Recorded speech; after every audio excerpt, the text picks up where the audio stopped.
All right, so here we are inside of Adobe Illustrator, and I have some vector art of a cat. And if we select the cat, we can see all the little anchor points and paths and so on that make up the cat.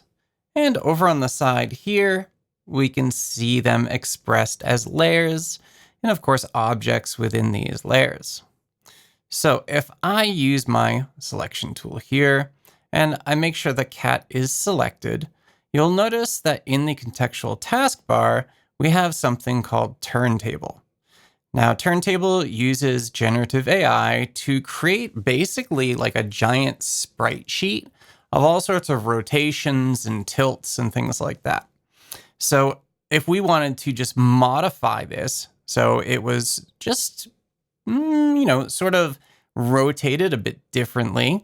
Lots of times when you create artwork in Illustrator, depending upon what you're doing, you may need to incorporate that into larger pieces of work. And once it's incorporated into that larger piece of work, you may need to make some adaptations to it. Turntable makes it very easy to create these variations of tilt and rotate and so on without having to completely redraw the asset or without having to modify it very heavily. So I'm going to click Turntable, and it's generating multiple views. And it tells us here the original artwork is saved as a group in the Layers panel. So it's not going to modify the original artwork, which is really nice. Completely non-destructive, which of course is exactly how we want to work most of the time.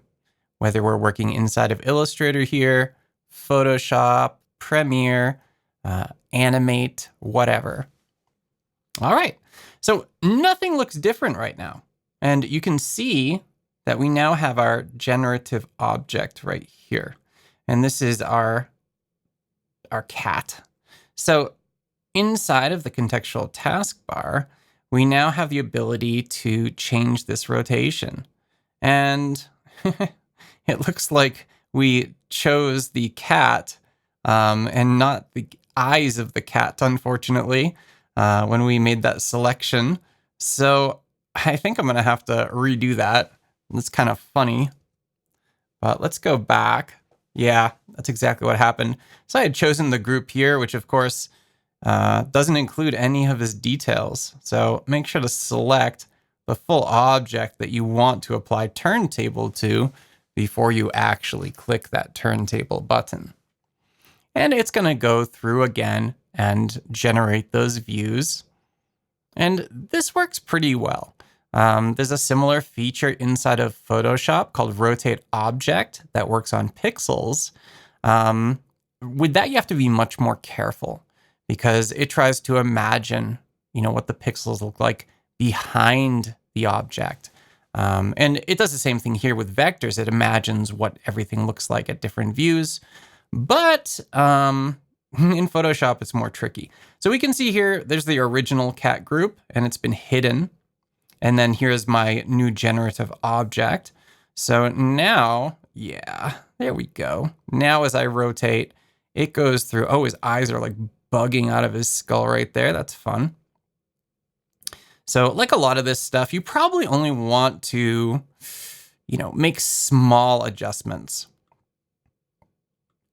We can tilt up and down. We've got the ability to go to each next rotated view. And we can also place all views on the canvas, which I think is a really neat feature. So when I do that, we get an entire sprite sheet full of views. You can imagine how useful this is for something like game development. And we can just pick each view that we might possibly want from all of these different cats. Or, maybe we just want an army of cats. In that case, here it is, right? So pretty cool feature. Like all of these things, it's not 100% perfect and accurate all the time. It is, imagining what things look like that are out of view. So you have to keep that in mind when you're working with it. However, very useful feature, especially for just tweaking the tilt or rotation of your artwork for a particular process. And that is Turntable inside of Adobe Illustrator.